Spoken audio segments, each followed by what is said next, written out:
But let's talk about your match because you're excited, I guess. I mean, hey, we're hurting, but we got a little bit of time off. But we're going to get a WrestleMania payday. We're finally going to be on a WrestleMania. Thank goodness it's not against Mark Mero. Mm-hmm. But it's a tag match. And not only is it a tag match, it's two heel teams. Yeah. That's a little unusual for a WrestleMania match. It's normally a baby face versus a heel that's been built for months and months once upon a time. And now, maybe not as much, but there's some very capable performers that you're very familiar with. Yeah, yeah. And like Davey's the guy I had the second match in my career with, right? Right. Against the British Bulldogs. So Davey's a legend, and Owen is one of the great workers of his generation and who can turn it on. He can both make you laugh. Like I said, he'd do these rib matches just to get the boys to laugh sometimes. But he's all business where it counts. The night before was the big angle that shoots this thing up to the stars, which is Owen has worked it out with a plant carrying 12 pitchers of iced tea so that when Owen, I think Owen jumped on stage. Was this 97? Yes. Maybe he jumped on stage because he was a Slammy Award winner.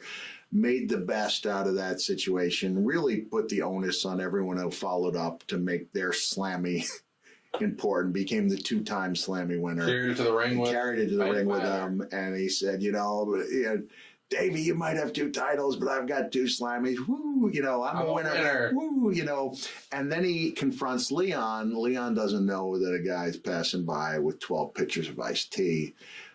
Owen gives the guy a shove. Over go the 12 pitchers of iced tea.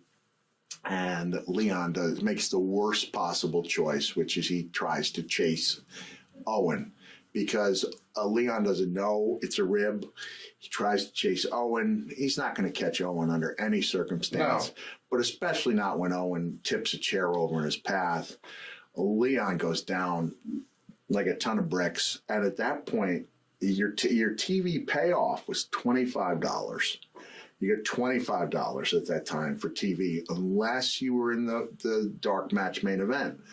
Leon was in all these dark match main events and couldn't do them because he had tweaked his knee or hurt his knee. So now I'm stepping into dark match main events. I think with Undertaker. I'm revisiting Taker. I'm working almost every Monday night. With Taker, and instead of getting $25, I'm getting more like $2,500. So Leon's loss was my gain for sure. I think Leon could have petitioned the company and said, "I'm the scheduled main event. Shouldn't I be getting something out of it?" But that was a rib that, I thought it was a good rib, and Leon was again so hurt.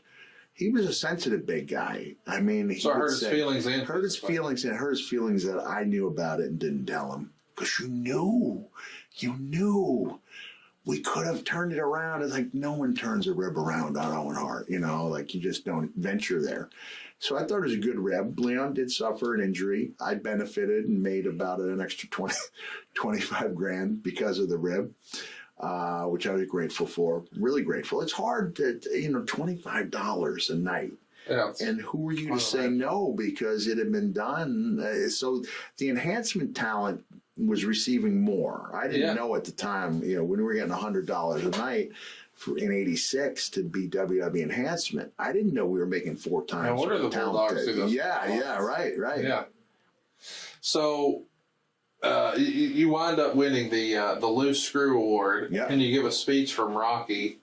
Do you get to keep the Slammy? I sure did, and I wish I hadn't auctioned it off when I did, which was maybe 15 years ago or 20 years ago instead of now. With the current climate, a Slammy would probably be going for about 5 to 10 times more than what I sold it for. Yeah, maybe I sold it for $1,000, it'd probably be worth about 10 times that, I'd say. Probably. I don't know what the going rate for a Slammy is.